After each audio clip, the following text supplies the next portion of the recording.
Why that's so funny.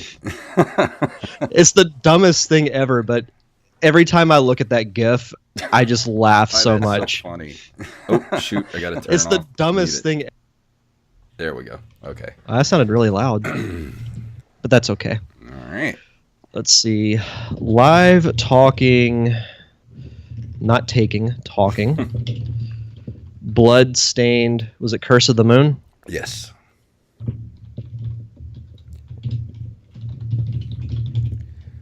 Rumbly, rumbly. Exclamation point.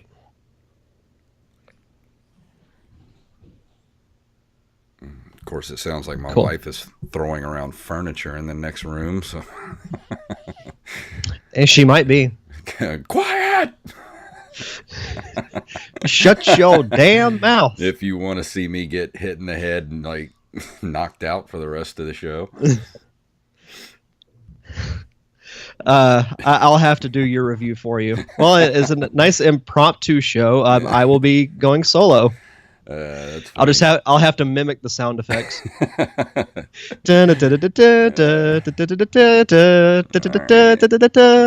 I've got right. everything pulled up. If you're good to go, we are set to record. Yep, I am ready. Here we go. 3, 2, 1. This episode of the Nerd Cave Retro is brought to you by Audible.com. Get a free audiobook download and a 30-day free trial at audibletrial.com/nerdcave. Over 180,000 titles to choose from for your iPhone, Android, Kindle, or MP3 player. You're listening to the Nerd Cave Network.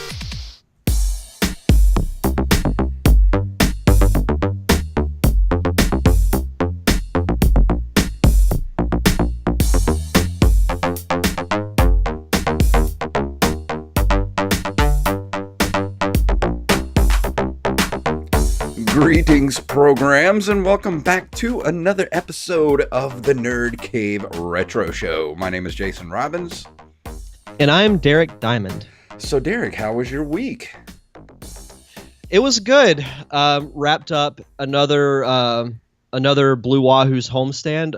One of our listeners, Brandon Rutledge, was actually at one of the games, I think on Thursday. Oh, nice. Didn't get the chance to talk with him, but he did message me, just letting me know that he was there, and we chatted over Facebook Messenger for a bit. So it was nice to have him out there. And then yesterday, we're recording this on Sunday night. I took almost a little impromptu trip up to Atlanta to watch the musical Hamilton, which was quite good, and went to the Georgia Aquarium, walked around downtown a bit. So it was a nice, fun day away from here. So that's fantastic, man.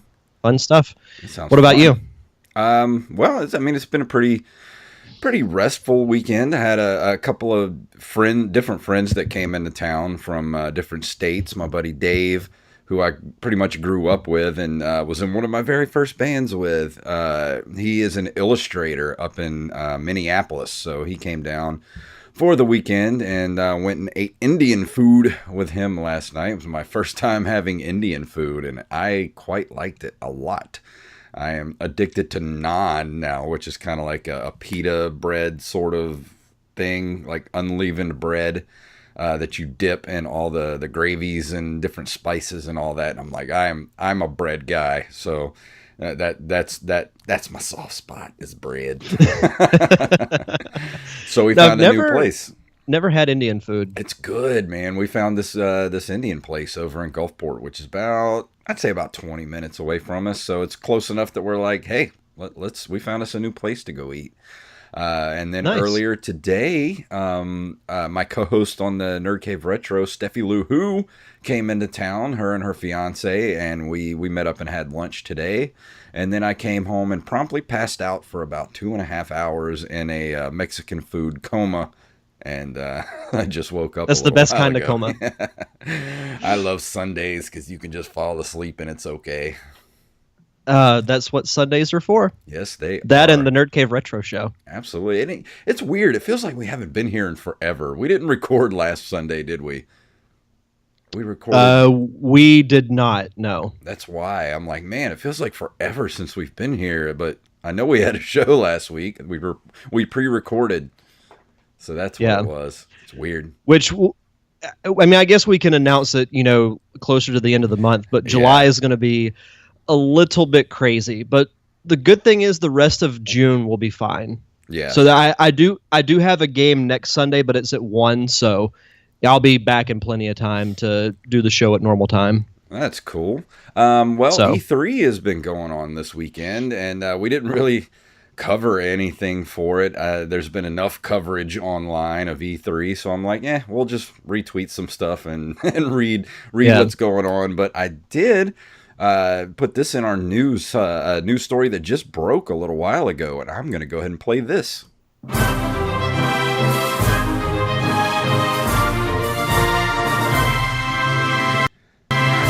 Coming to us from Engadget, this story just broke like maybe 2-3 hours ago. A new Battletoads game is coming to Xbox One in 2019. It's finally happening. A new Battletoads game is on the way. Microsoft and Rare have announced a new title, so far just called Battletoads, reaching the Xbox One in 2019. They didn't show any gameplay, but it'll include 3-player couch co-op, which I'm down with that, even though I don't have an Xbox One, but I would actually probably get an Xbox One just to play Battletoads. It will take advantage of the 4K on the Xbox One X, and the teaser clip made a not-so-subtle nod to the original NES title's notoriously difficult vehicle segment, so don't be surprised if the new game provides a significant challenge. What do you think about a new Battletoads game coming out? It's funny because I saw an article the other day about how they're it was like franchises that need to be brought back in the video game world, and Battletoads was near the top of that list. So I think the timing's perfect. I was actually looking up info because I've never played any of the Battletoads games, but I was looking up. I know. I feel like this is a series that would be right up my alley. I think Battletoads might have been one of the last games that I bought for the Nintendo right before the Super Nintendo dropped, and I remember getting the Nintendo Power special episode or special editions, the Battletoads editions. I think it was like 2, or maybe it was just the one that came out, Nintendo Power, that was all about Battletoads, and man, that game was freaking hard.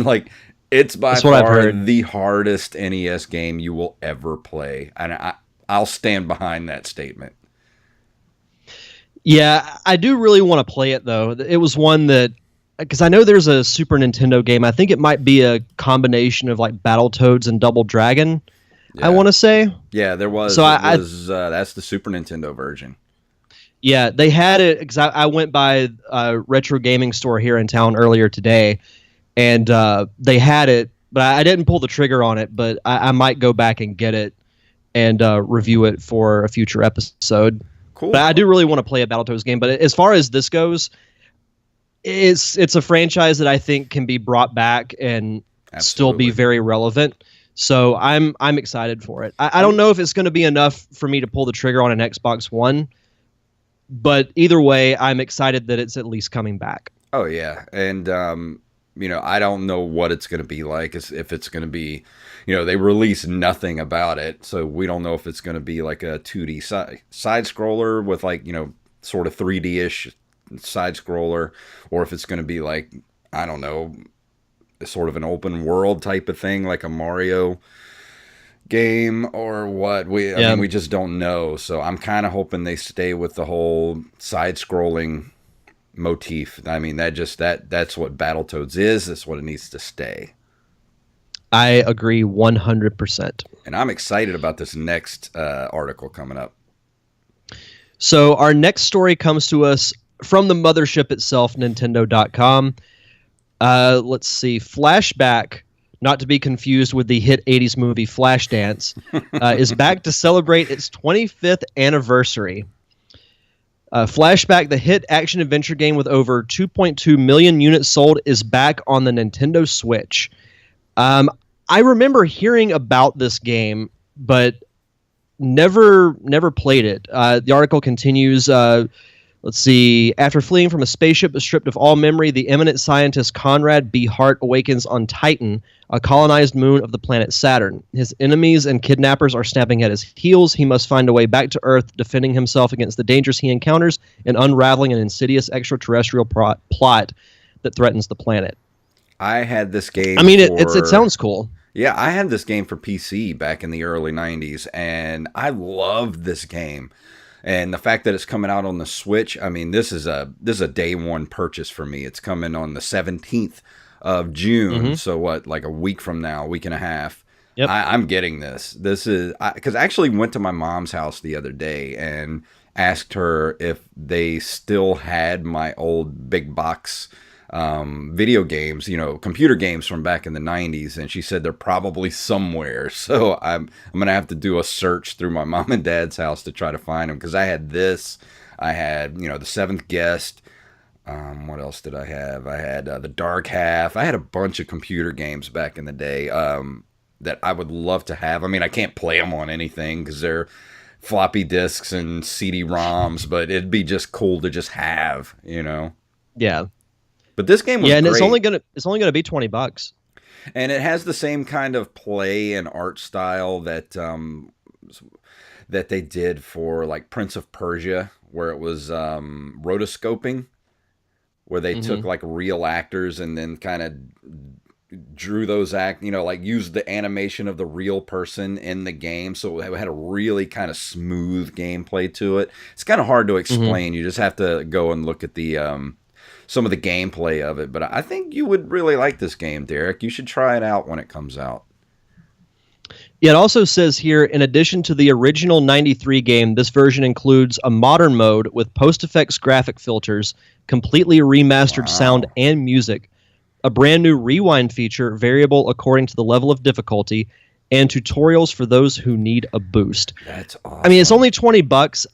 I might actually pull the trigger on this. Yeah, and that's completely worth it. Like, that's what I would expect this to cost. So I'm buying this. As soon as this drops, I'm getting it. And then I'll do we can do a dual review of this. So whatever I'd love to. do. So that sounds good. Yeah, I'd love to do that. And one of the games I'm going to be reviewing tonight, coming to us from MyNintendoNews.com, Bloodstained Curse of the Moon sold over 100,000 units, and 56% of those sales were on the Nintendo Switch. That's fantastic. I mean, this game is so good. And I tried to actually email NT Creates to see if we could get some download codes to give away on the show. But I just did that the other day, so I guess they didn't have time to get back with me. So if we get some codes soon, hopefully we'll get some codes to give out on the show. But that's some huge numbers for just kind of an indie game, basically. This was a Kickstarter stretch goal, and they just sold over 100,000 copies of it. And it's getting really good reviews too. Yeah, which is great. No, this is nothing but great news. And the fact that over half of those downloads are on the Switch is even bigger. And it shows that Nintendo is, really hitting that market of the indie game. Yeah, and it's the perfect platform to play it on too. Like even, playing it on the big screen TV like I did looks fantastic. Playing it on, taking it on the go, it looks great. It plays. I mean, we'll get into this later, so I'll just shut up. We'll get into all that in a little bit. Moving on. Our next story comes to us from hothardware.com. All new Intellivision console to launch October 1st as retro gaming explodes. We may well be in the heyday of retro gaming. There have been several retro console launches to let old school gamers enjoy many of the games they grew up on in a more modern package. We have the NES and SNES Classic. Neo Geo announced it's going to be doing a retro console. Now Intellivision Entertainment has announced it will be bringing a new console to market. The Intellivision was a big deal back in the late 70s and through the 80s, selling millions of units.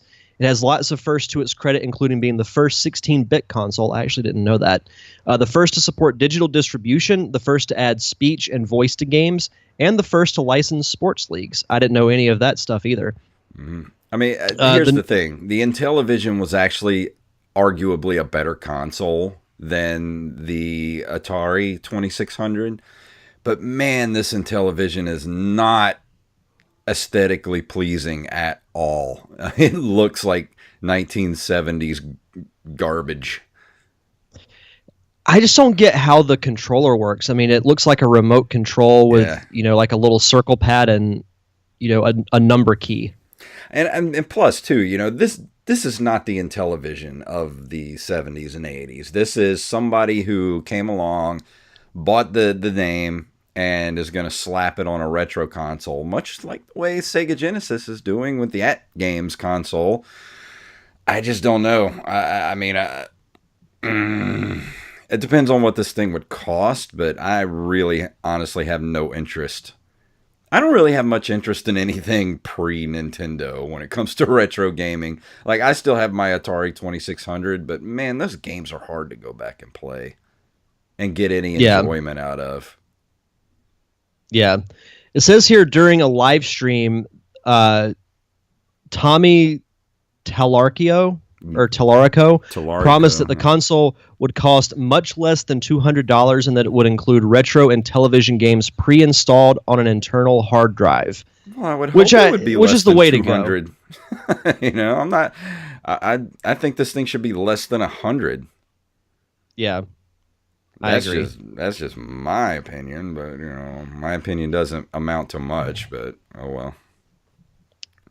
Yeah, I think this is probably something that I'll see it, and I'll be like, no, that's okay. Yeah, I don't really want that. Yeah. One of our last stories here coming to us from kitguru.net. Atari VCS faked the gameplay footage as well as showing a port the creator knew nothing about. Over the course of this last year, Atari's been trying to get a new home console off the ground. The crowdfunding campaign advertised a few things, even showed off gameplay. Unfortunately, it looks like some of the footage shown was fake. The crowdfunding Atari VCS console showed footage of Tempest 4000 running on their machine during the campaign, but it turns out that the creator of the game had no knowledge of a port or even how the game was running on a Linux-based machine. Llamasoft is well known for their work on Tempest 2000 on the Atari Jaguar. The studio has been active for a while, but their most recent release being Polybius for PSVR and Oculus Rift. They're currently developing Tempest 4000 for PC and console with Atari as publisher. Let's see. In the Atari VCS trailer on Indiegogo, it shows Tempest 4000 running natively on the Atari VCS system, but this is impossible as there is no Linux version of the game. The creator of Tempest 4000 has even confirmed he didn't know anything about the Atari VCS and was also dark on his game being ported to it. So, this is just getting a little more shady every day. Just a little bit. And this thing has made over $2 million so far on Indiegogo. It's going to fund, but I doubt people are going to see this thing. Yeah, I just feel like with every story we talk about when it comes to this thing, I just feel less and less likely that it's going to amount to much of anything. Uh-oh, here we go. It looks like this article might have been a fake article. Actually, it's been debunked.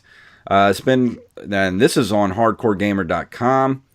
There's been some confusion in the last few days about where the Tempest 4000 port for the Atari VCS is coming from. While the game is complete on PS4 and PC, with Xbox One being the final version needing approval, there was no Linux build available. This is a problem seeing as the Atari VCS runs Linux. This led to the assumption that the Atari VCS version was running on Wine, which is a compatibility layer, not emulator for Linux, that allows Windows programs to run on it. Excuse me. Atari was showing videos of Tempest 4000 running on a VCS test environment, and seeing as there is no native VCS version, it wasn't sitting well and leading to claims of scam. It's officially cleared up today by an announcement on the Llamasoft forums. Let's see. Ivan Giles Zorzin is the resident tech wizard who handles the grunt work of making games run nice on all platforms. Let's see. Blew up on different forums. Let's see. Trying not to read this whole thing. There's a long article. Yeah. It says, after the Tempest 4000 VCS issue blew up on various forums, the people at Atari got in touch with Giles and hashed things out, with the outcome being that the game's existence on another console is guaranteed. How this is happening isn't clarified, whether it's the PC version running through Wine as originally assumed, or there's a VCS-specific version on the way, but it will exist with Lamasoft's knowledge, blessing, and probably direct involvement. So I don't know what to think about this. Yeah, this just gets more and more confusing every time we talk about it. I don't know what's going on. So I don't know which of these articles is real. So I might do a little deeper digging to find out what's actually going on and report back again next week. But from all accounts, and this thing is just really shady, and I don't like it, and Yeah. I don't know. It just seems like one of those Indiegogos where it's going to make a shit ton of money, and then they're going to end up being like, oh, guess what? We couldn't get it to run. Thanks for the money. Bye. If that happens, I don't know. Yeah. I don't know. This whole situation is just weird. It's weird, and I don't like it at all. Yeah. But let's go ahead and move into this month in video game history. On June 3rd of 1986, Nintendo releases Super Mario Bros. The Lost Levels as the sequel to the Super Mario Bros. Game. It was not released in North America, partially because it was deemed too difficult. And we all know that story, how eventually Super Mario Bros. 2 was a port of Doki Doki Panic in Japan, and then the original Mario Bros. 2 that was released in Japan became Super Mario Bros. The Lost Levels on Super Mario All-Stars. Yep.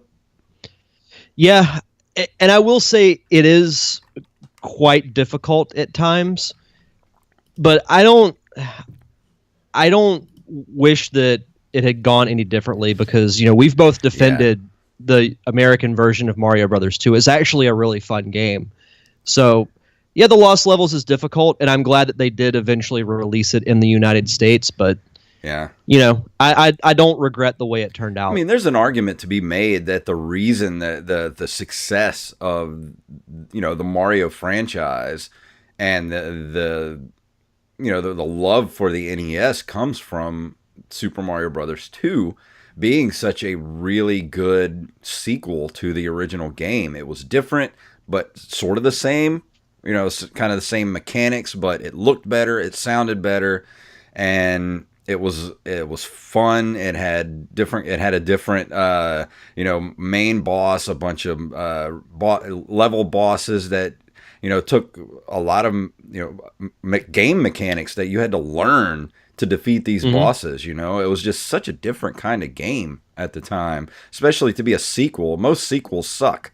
I mean, I'm sorry, Zelda fans out there, but Link's Adventures of Link is not that great of a game. I've tried to play it over the past couple of months, and I didn't like it as a kid. I still don't like it as an adult. I know there's a lot of people out there that love that game, but I just can't get into it, man. It's too difficult and weird.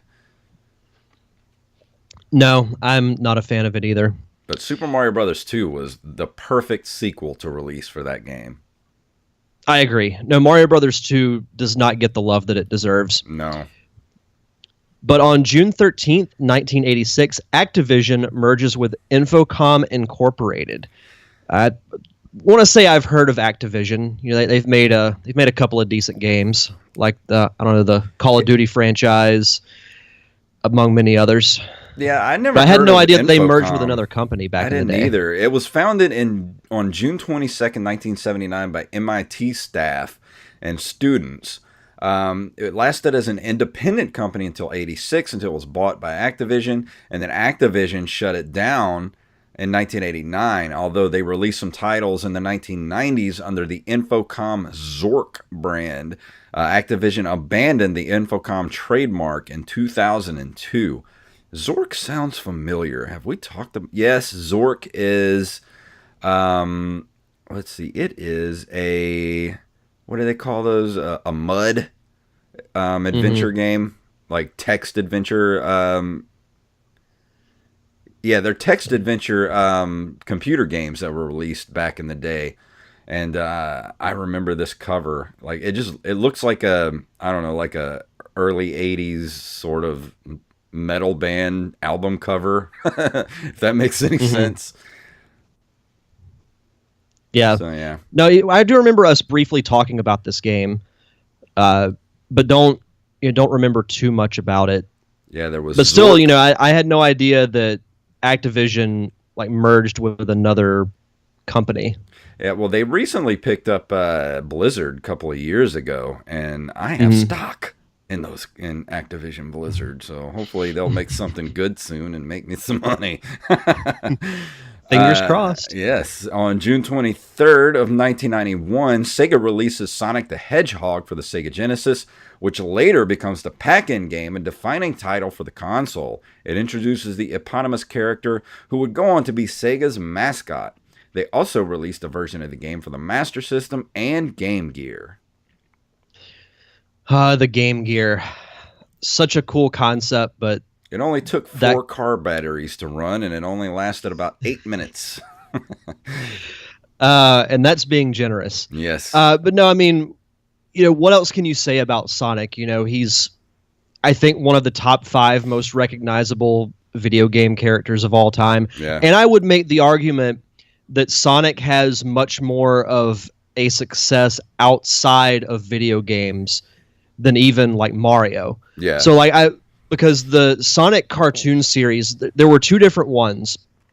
Well, actually, there are 2 main ones, but there have been several others since. They did 2 cartoon series back in the mid-90s. There was Adventures of Sonic the Hedgehog, which was geared more towards children. And then there was just Sonic the Hedgehog that was based off the comic book, where there's actually many other characters involved besides Sonic, Tails, and Robotnik. And there's actually like really good writing and really good storylines. Unfortunately, the cartoon only lasted 2 seasons because it was competing with a little-known show called the Mighty Morphin Power Rangers. Yeah, which pretty much destroyed everything in its path for the next 20-something years. Yes. And it ended on a cliffhanger, which kind of sucked because because it looked like Robotnik had been killed off, and you see that his nephew is going to take over. And then at the end, you see this pair of red eyes in a black background, and everybody thought it was going to be Knuckles, but they never answered the question because the series ended. Am I being crazy, or did I remember us doing an article recently about Sonic being redone as a cartoon series or a movie or something like that? Or there is going to be a live action / CG movie, which I don't know. Maybe if they do it if they did it like The Incredibles or like a Pixar movie, I could see that happening. Not like a live action thing. That seems weird. Yeah, I don't like that they're going in that direction. If it were CG, then I would potentially get behind it, depending on what they're going to do with it. But they've got, what is his name? James Marsden, the guy who played Cyclops in the original X-Men. He's the lead actor, like the lead human actor. It'd be cool if they got Jaleel White, who, little trivia fact, the guy who played Steve Urkel, he was also the voice of Sonic in both of those cartoon series. I forgot all about that till you just said that. That was like, oh my God. So back in, if I can remember, I'll send you the link after the show. Somebody did a Sonic CG / live action fan film back in like 2009 or 2010. And they got Jaleel White to do the voice. That's awesome. Which was awesome. Let me look this up real quick because I've got to find this. Somebody sent me a link the other day. I didn't put it in the notes or anything. I just figured we'd just talk about it in passing. Castlevania has been... they're already working on season 3 of Castlevania for Netflix. So we're going to get season 2 pretty soon. And then on its heels, we're going to be getting season 3. So I am very excited about Yes. that. I just really hope that opens up the door for more animated series. Because, God, if they did a Zelda one, oh my God. Zelda would work perfectly in that, that 2D sort of anime style environment. Like, that just screams Zelda to me. Yeah. The Sonic fan film is just called Sonic. It was released in January of 2013. Weird. So they'll probably get him to do the voice again. I guarantee you. They should do it. I mean, why not? I think a lot of people would be like, that would be a story. Like, if I read it, that would make me happy, because so far, not too much about the upcoming movie has made me very happy. Yeah. Just because to me, the live action and CG animation, it's very, very difficult to make that work. Yeah. There's been much more cases to me of it not working than it actually working. Yeah, because like the new Christopher Robin movie coming out, that looks awesome. But I can't picture a Sonic game or a Sonic movie looking that cool. Yeah. That would just be weird to me. I will say, side note, before we read our last gaming history, the story of the Christopher Robin movie, love it. Yeah, me too. I think it's perfect. I'm really excited for it. It looks great. Yeah, I can't wait for it. But our last note of this month in video game history, also in June of 1991, something we just talked about, Battletoads, a beat-em-up platform video game developed by Rare and published by TradeWest. It's the first installment of the Battletoads series and was originally released June 1991 for the Nintendo Entertainment System. It was subsequently ported to the Mega Drive and Game Gear in 93, to the Amiga and Amiga CD32 in 1994, and released with some changes for the Game Boy in 1993 in the form of Battletoads in Ragnarok's World. I'm kind of surprised at myself that I haven't done a review for Battletoads yet, and I'm kind of kicking myself in the butt.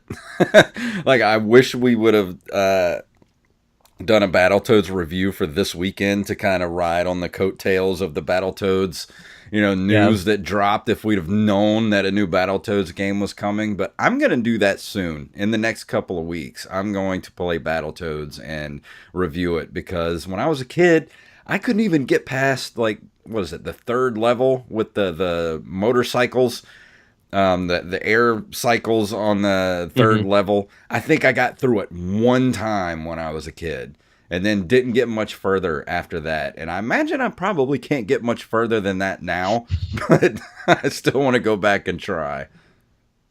Why don't we do this? If you do a Battletoads review, the following week I'll do Battletoads and Double Dragon for the SNES. Let's do that. After this next episode on 2 weeks from now, when I do my review, I'll do Battletoads. And Sweet. then the week after, you do Battletoads and Double Dragon. I like it. So, because what's better than one episode with Battletoads? Two episodes with Battletoads. So, Derek, we got to talk about some books before we move into our review tonight. So, have you been reading anything on Audible or listening to Audible lately? I have, actually. Let me, if my app will cooperate. For you, the listeners of the Nerd Cave Retro podcast, Audible is offering a free audiobook download with a free 30-day trial to give you the opportunity to check out their service. So I downloaded a bunch of books recently because I've been kind of backlogging my credits. A couple that I've downloaded, I haven't started most of them yet. The one that I have started is called The Actor's Life, A Survival Guide by Jenna Fisher, who played Pam in The Office. So it's actually narrated by her, which is good. It's just, talking about how she got her start in acting and some of the struggles that you Ooh, we just had a big actor, hiccup. So we just anybody had a huge who's aspiring to hiccup do that? in Skype. You were talking, and all of a sudden, you just went. I hate Skype. So just kind of back it up a couple of sentences, and then there take it over we again. go. So anyway, the book I'm talking about is The Actor's Guide, or The Actor's Life, a Survival Guide by Jenna Fisher, who played Pam in The Office. It's actually narrated by her, which is really cool. It just talks about, how her story and how she got into acting and some of the struggles that you'll probably go through if you want to go into acting. So all you aspiring actors out there, I think you should definitely check it out.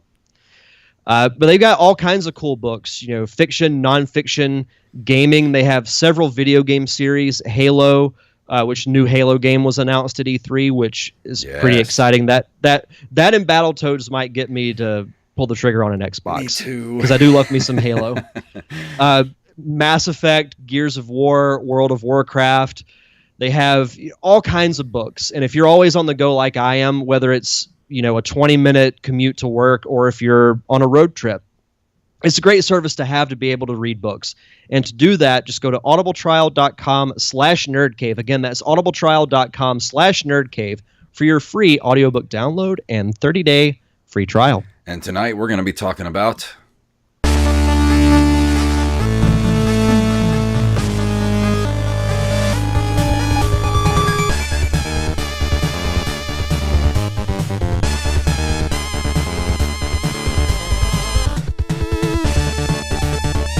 Bloodstained. Curse of the Moon is a Castlevania-inspired spin-off of the Bloodstained Ritual of the Night, developed by Inti Creates and directed by Koji Igarashi. It was a Kickstarter campaign for Ritual of the Night, and one of the stretch goals was to do a retro NES-inspired throwback title to be in conjunction with the main game, which released on May 24th, just a couple of weeks ago. It released for the PlayStation 4, the Vita, Nintendo Switch, Nintendo 3DS, and PC. An Xbox One port, originally scheduled for the same release date, was delayed until June 6th. It's inspired, it's pretty much, let's just call this game what it is. It is Castlevania 4 for the NES is what it is. It's a two-dimensional sprite-based side-scroller. Travel through platforming levels using basic attacks, and as you go through the game, you start off with Zangetsu, I think that's his name. He's sort of like your Simon Belmont character, where you start off the game with him, and as you go, there's like 6 levels to the game, and as you go through each level, there's sort of a overworld map sort of thing, almost Ghosts and Goblins style. I think that's accurate. And sort of like that, to tell you how far into the game you're getting, and then you at the end of each one, you kind of get different allies that go with you through the game. And the cool thing about it, as you go through the game, each ally has sort of their own, sets of abilities. Like Zangetsu has just a sword, and you also have a secondary ability that each person has, but they can change upon different power-ups that you can get. So, Zangetsu has sort of some of his power-ups are a whip that you can shoot like at a diagonal up into the air to kind of reach some of the hard to reach. It's sort of like playing Castlevania, where you go through and you hit what are they, like candelabras like on the wall, where you hit them and then you'll get like hearts or power-ups and stuff like that. You get energy for your secondary magic attacks or whatever. And, each and also good for enemies who like come at you at a diagonal angle. Exactly. They're perfect for just... Yeah, and each character has a different main weapon too. Miriam, which is pretty much my favorite person to play through the game. She's more of the traditional Simon Belmont character, where she has a whip that she can use. Her secondary abilities are awesome. Like, my favorite one of hers is the giant axe that you use that just obliterates everything in front of you. Not only that, but she also has, I think she has axes that she throws that act sort of like boomerangs, which is those two are my favorite attacks in the game. That one and the giant axe. Then you have Alfred, who is, which one was Alfred? Was he the I haven't made it far enough into the game to get either Alfred or the fourth character. Alfred? I only have Miriam. Yeah, I think Alfred is the old man who is sort of a wizard. He's very weak, but he has some massively strong magic attacks, which you will need him for the final bosses of the game because his attacks, certain attacks of his are crazy. Like there's one that you do of his where it's sort of like a lightning ball, and once you release it, it just bounces all over the screen over and over again, and it just hits everything around. So when you're fighting the final bosses and they have, a certain, like you have this huge boss, but there's like only one part of the boss that you can actually hit, like something, like on their head or something. You use that attack and it will just hit that thing over and over again, and you can take out some of the bosses really quickly. And then there's Gebel, or Gebel, however you pronounce his name. He is the vampire Dracula character, where his secondary power is to turn into a bat so that you can... because there's a lot of platforming in the game and jumping from, platform to platform, and sometimes there's huge gaps. Or as you're going through the game the first time, you notice that there are platforms and ladders like way out of the way that you can't get to. But you can get to it the second time you play through the game, and you have him to be able to turn into a bat to get to all these different spots that you can't get to. And also to get across some large chasms that you're not able to get across because he turns into a bat. He's really cool to use. And the cool thing about the game, it was like playing Castlevania all over again. Castlevania, it's like a direct lineage of Castlevania. This game, if you love the Castlevania NES games, or even, Castlevania for the Super Nintendo, this game is so up your alley. I played the hell out of this game over the last week. I know you just picked it up today. What have you thought about it so far?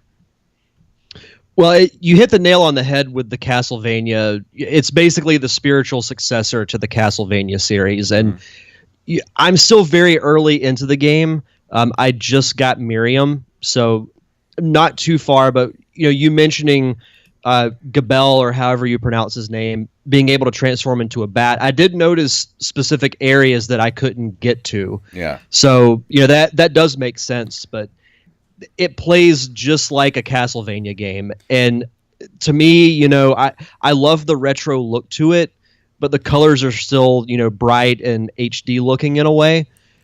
Plays exactly like a Castlevania game. So, when you told me about it, I knew it would be right up my alley because I love games like that. Yeah. I'm really, really enjoying it.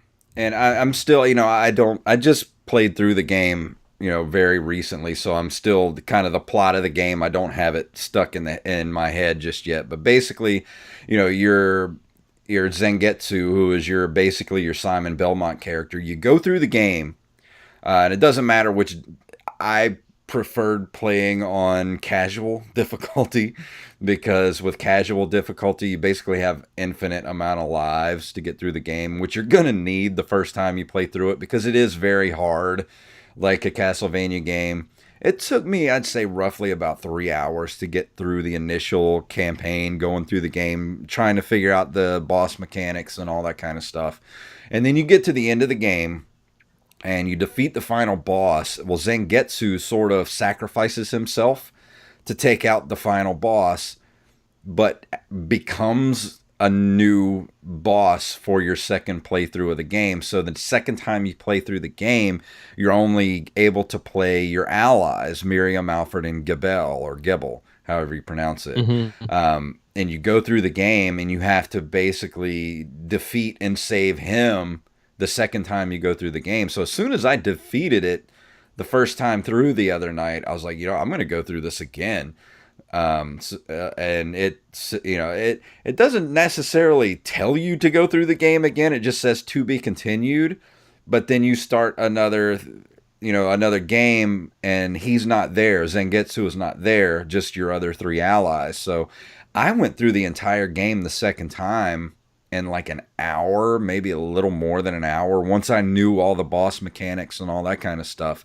And from what I hear, if you defeat the game either a third time or on a higher difficulty, like after you defeat it the first time, you get what's called nightmare difficulty, which you go through the second part of the game. It's sort of kind of like, Ghosts and Goblins, where you get to the end of the game and it's not really the end of the game. You got to go through the whole thing again.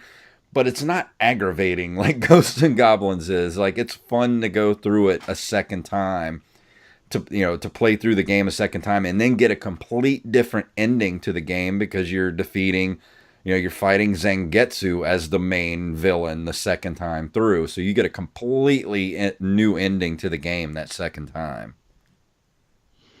That's really cool. And doing that just adds replayability to it.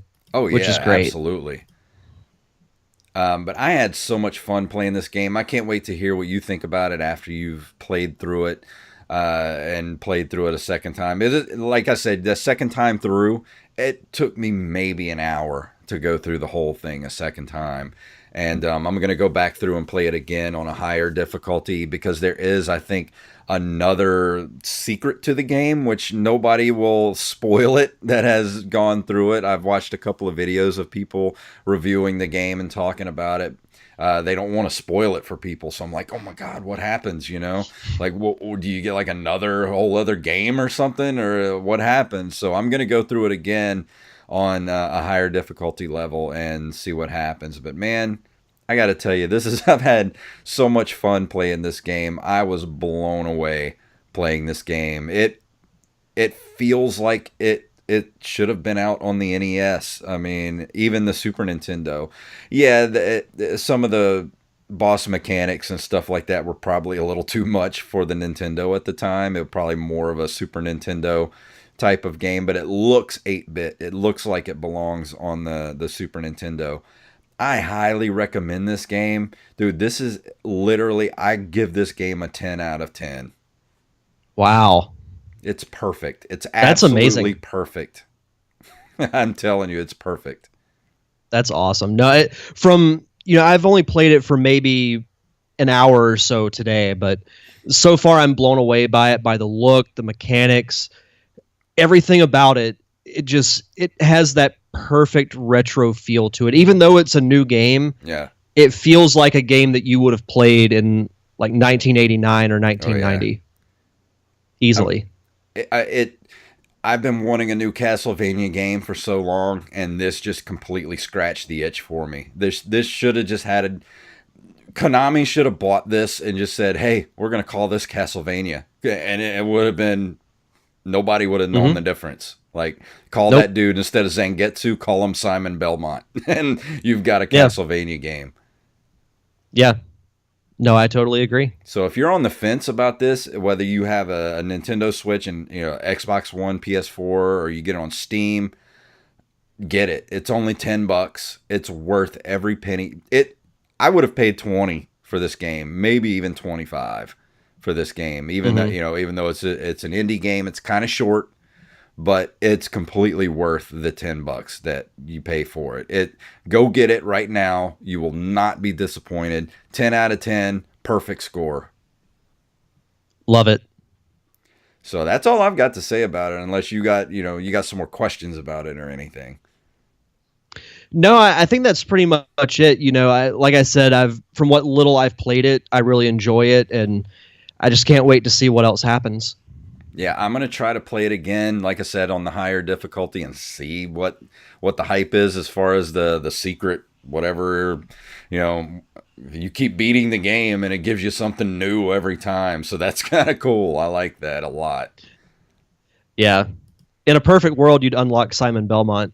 Oh, dude. And Joey is in the chat room right now. Hi, Joey.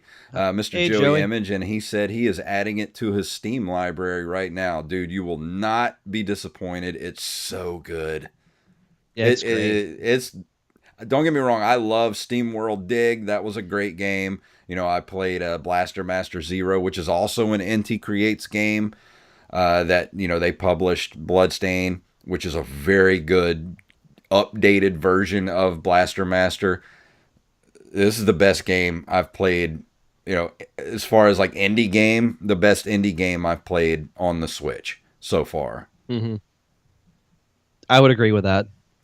But I think we're going to go ahead and start wrapping this thing up. I think I do have something for our email tonight. Let me go ahead and play us a little bit of music here. Let me see what this is called. 58 Universe. Ooh, it's kind of loud. Let me turn it down. Yeah. From Derek Bryant on Facebook. Since you guys did a review on Maximum Carnage, I have to know your thoughts on the Venom movie coming out. Venom and Carnage have been my favorite Marvel characters for as long as I can remember. Not gonna lie, feeling a little nervous about this movie after seeing the trailer. I'm praying that they are showing hacked parts of the movie. I feel movies can't get the Venom body type right. What are your feelings on the Venom movie? I'm kind of apprehensive on it myself.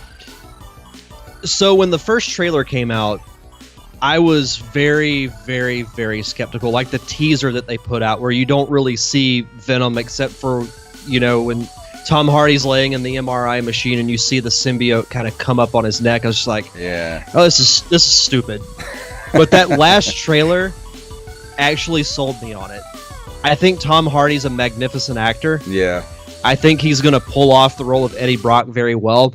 As soon as they played the internal voice and it kept saying, we're going to do whatever we want. We are Venom. We are this. We are that. And then the symbiote completely covers him and you see like the giant teeth and the tongue and the giant wide eyes. I'm like, release it now. I will. I'm excited for it.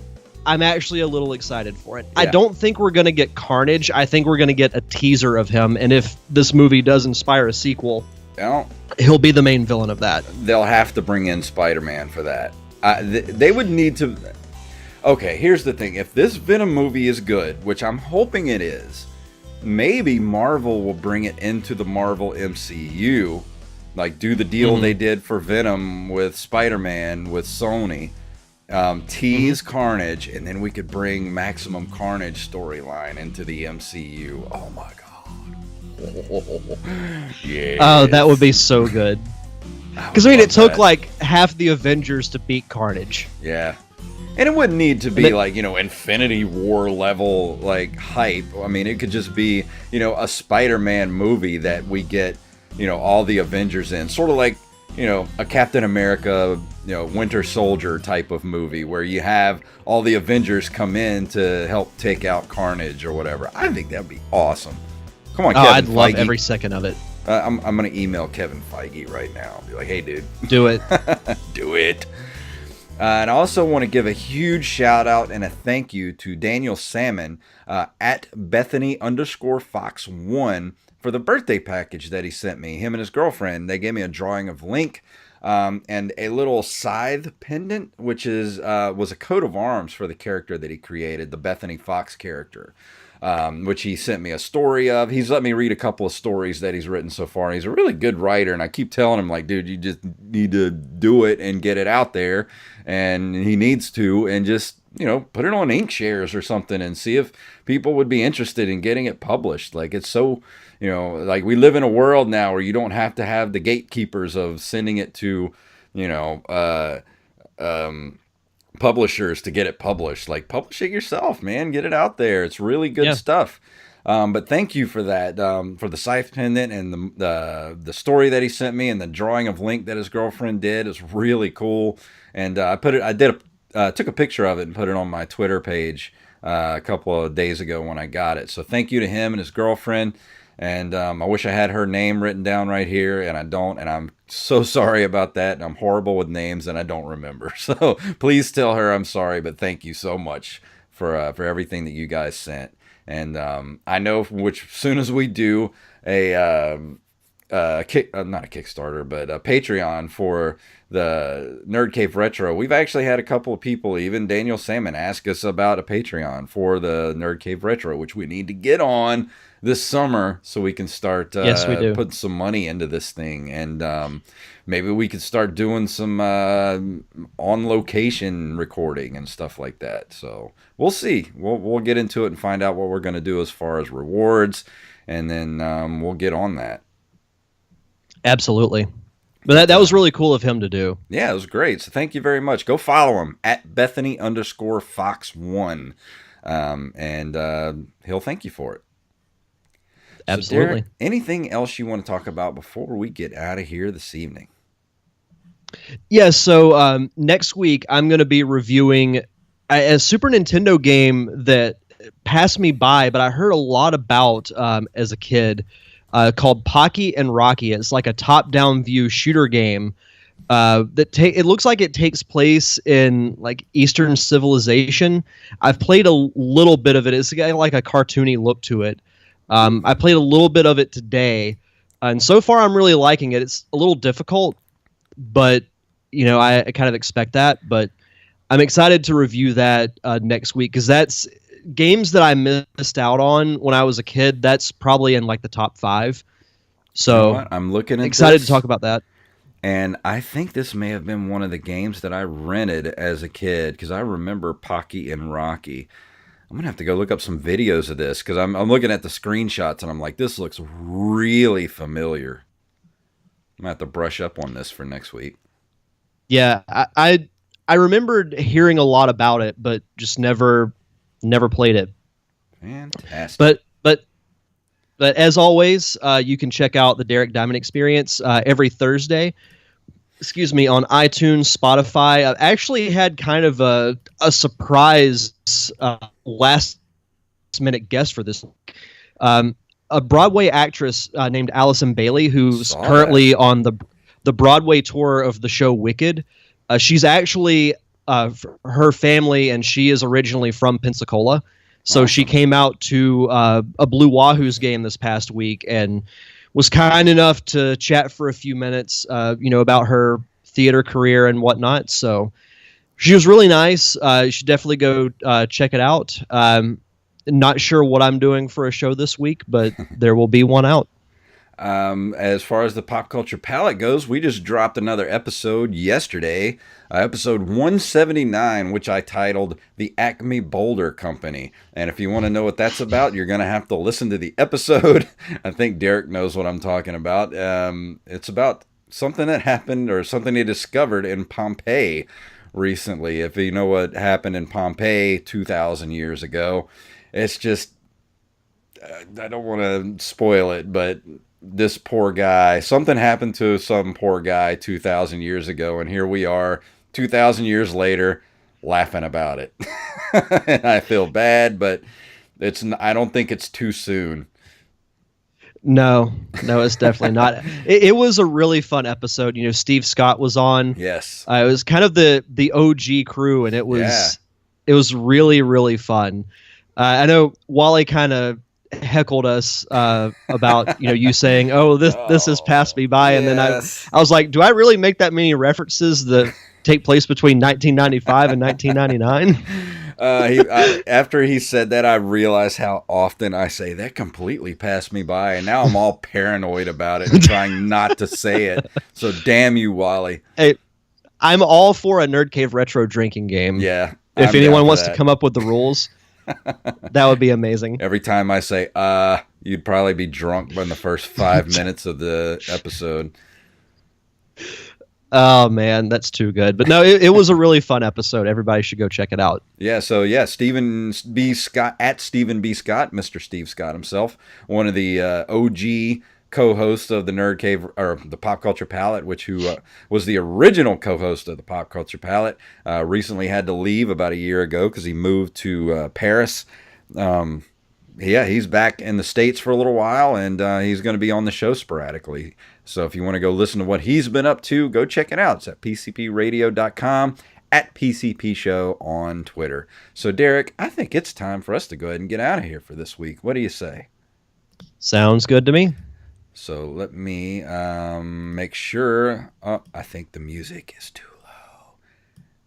Let me turn that up. There we go. If you would like to email us at nerdcaveretro@gmail.com. We're at nerdcaveretro.com. We're on Instagram and Twitter at nerdcaveretro and individually at jfantastic and at Derek_Diamond. We're also on Facebook at facebook.com/nerdcaveretro. So Derek, please tell them what it's all about. Wow.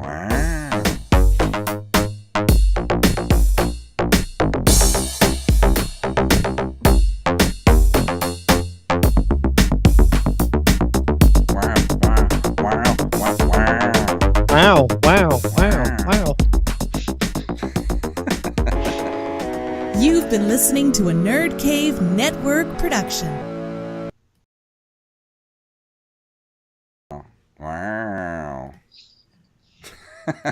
Please tell me that made it into the final cut. No, I cut it out right before you said it. Well, thank you everybody for watching us on Twitch tonight. Joey, I hope you enjoy I keep wanting to say Castlevania. Bloodstained. I hope you enjoy it. And let me know what you think, buddy. Yeah, for sure.